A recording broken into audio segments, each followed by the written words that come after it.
Alright, so in this lesson, we're going to be dealing with piecewise and step functions. We're going to be able to graph them and interpret them in context. So by the end of this lesson, you should be able to take a piecewise function and put it on a graph, to be able to name the domain of a given piecewise function, and find and utilize the piecewise function.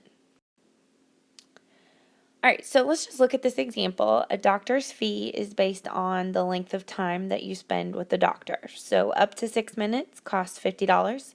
For 6 to 15 minutes, it costs $80. And then for over 15 minutes, it costs $80 plus $5 per minute above that 15 minutes. So I just want you to think about, and in your notes, just jot down some ideas or questions you would have. How could we show this mathematically?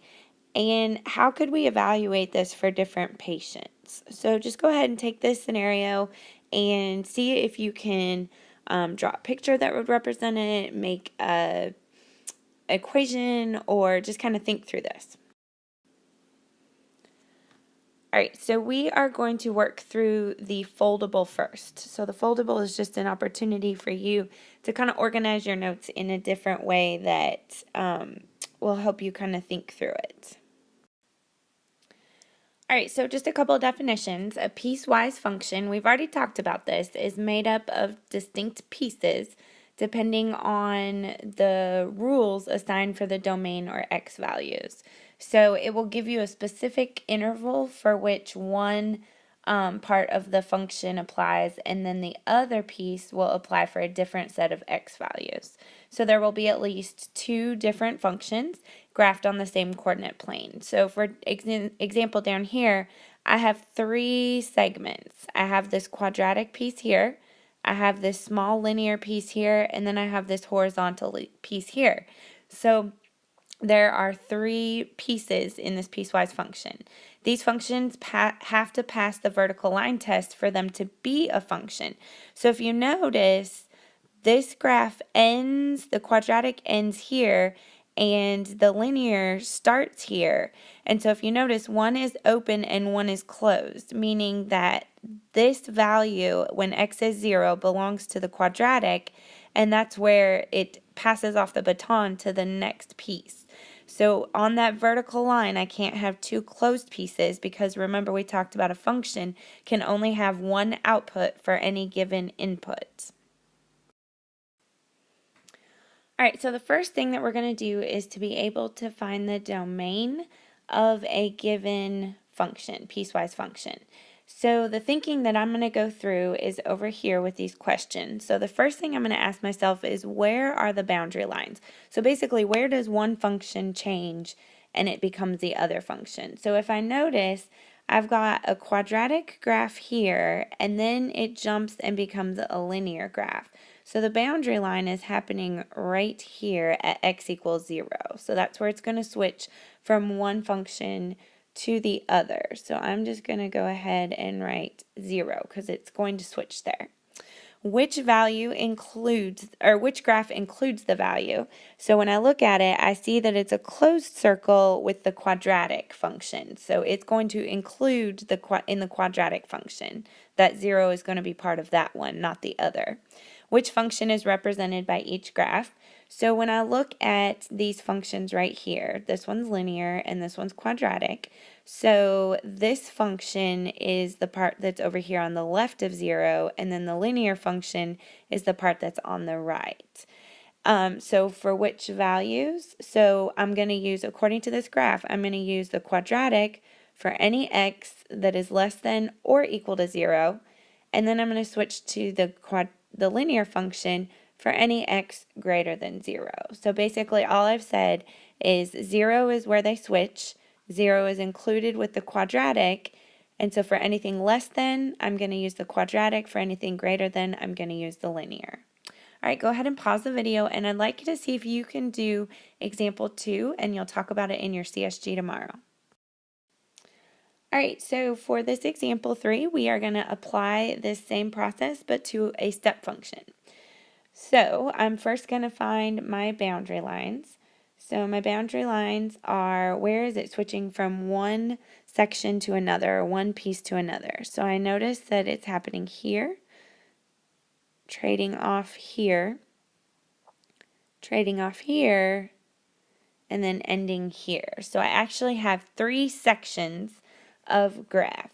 So which values are included in, which graph include the values? So I'm looking for those closed circles, and I see that they are on the far side. Which function is represented by each graph? So if you look, it's saying f of x, which represents y. We could also say y equals -2. So I'm thinking about, where is just y -2, and that's happening right here. And so what x values is that happening for? Well, it's happening between -4 and -1. So it's going to be an x value between -4 and -1. So x is going to be sandwiched between, but if you note, it will include -1 in that piece. So then where is y1? So y is 1 here, and that is happening between 1 and 2. So x is being sandwiched between 1 and 2. And if I notice, it's an open circle, so it's not or equal to, but then it's a closed circle at 2, so it is equal to.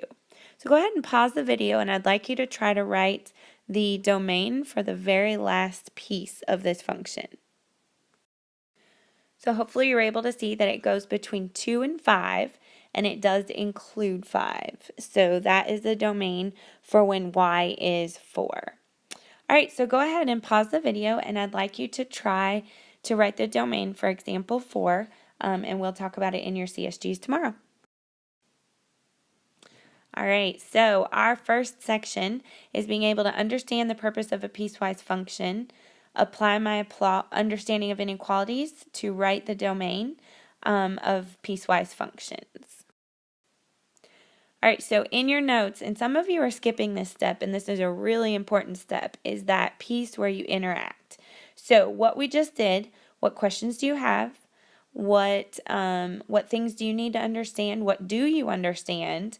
What picture could help you understand this better? What are you going to need to remember? What are your be sure tos? All right, so now we're actually going to graph these piecewise functions. So we're going to be looking at where they trade off from one function to the other, and then we're going to use a table of values to graph those functions. So again, I'm going to start with, where is my boundary line? So if you look, my function says f of x follows a quadratic function for all the x's less than 1, and then it switches over to a linear function for all the x's greater than or equal to 1. So my boundary line is happening right here at 1. So it's switching from quadratic to the linear right there at x equals 1. And so then my next question is, for each interval, will that boundary value be included? So it will be closed, or will be excluded, an open circle? So again, when I look at this, it's going to be all the x's less than 1. So if it's less than 1, it does not include 1, so that's going to be an open circle. And then the other one says for all x's greater than or equal to 1. So the or equal to tells me that 1 is going to be included in the linear function. So I'm going to go ahead and use these two tables to graph my two functions. All right, so in the first table, I went ahead and wrote in the quadratic function. We're going to pick some x values, we're going to calculate and get our y values, and then we'll graph those points. We do know that when x equals 1, it's going to be an open circle, and then down here, we're going to do the same thing, but for the linear piece. And now we always want to start with our boundary value. So I'm going to start with 1. So I'm going to come over here, I'm going to put 1 in for x. So 1 squared is 1, minus 4 is -3. So it's going to be an open circle at the point 1, -3. And then I want to move to the left. So I'm looking for the x's less than 1. So I'm finding out what's happening at 1, and then I'm going to move left. So next I'm going to plug in 0, I'm going to plug in 1, I'm sorry, -1, and then we'll plug in -2. All right, so I plugged in 1, 0, -1, and -2, and I got my outputs. So I'm going to go ahead and graph those. So at 1, -3, I'm going to do an open circle because it doesn't include it. 0, -4,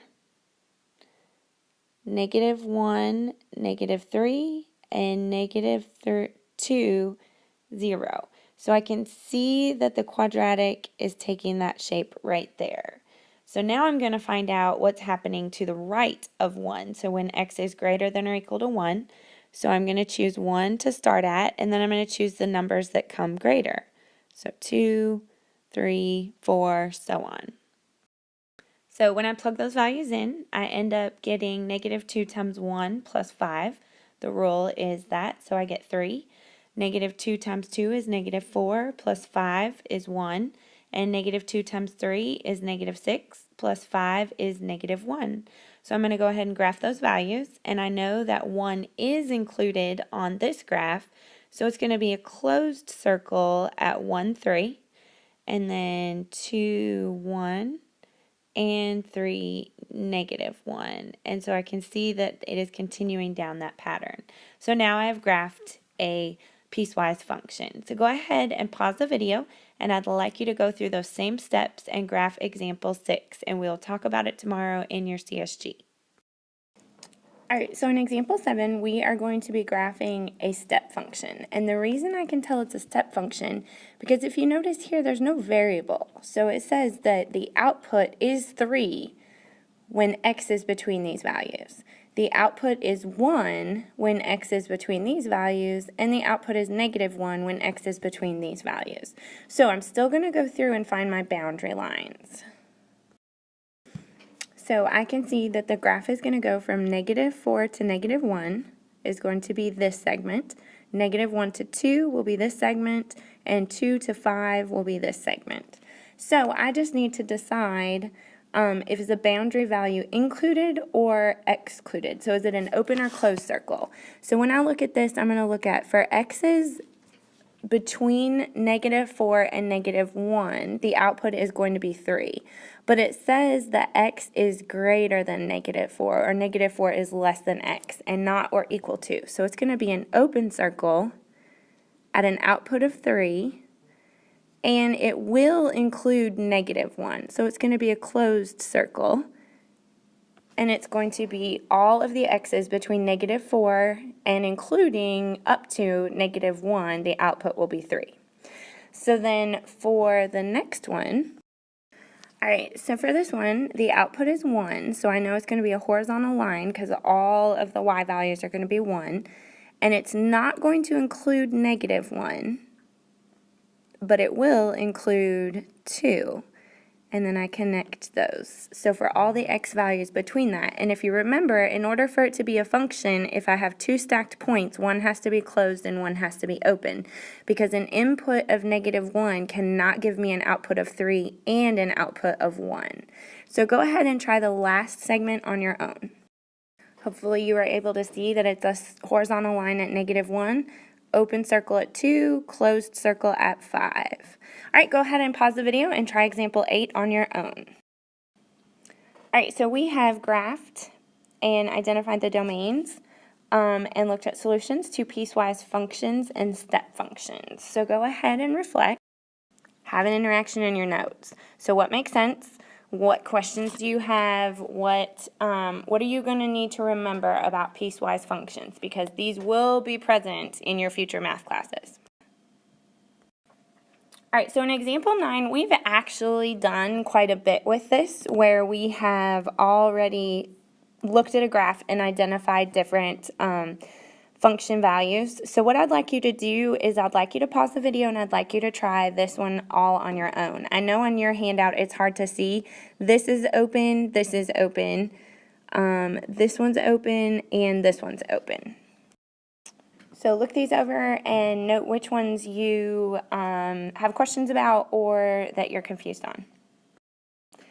So for example 10, this looks a little scary, but we know how to do this. We're going to trust what we know. So which function am I evaluating? Which interval does the input fall into? And then what is the output at that given input value?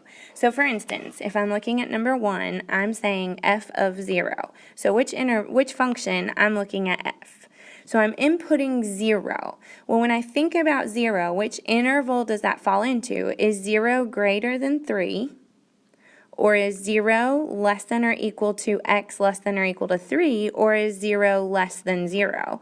Well, 0 is going to fall right here because it is equal to 0. So that means I'm going to use this function right here. So this function says whatever I put in, the output is just whatever x is. So if I input 0, I'm going to output 0. All right, so we're going to go to the g of 0 function.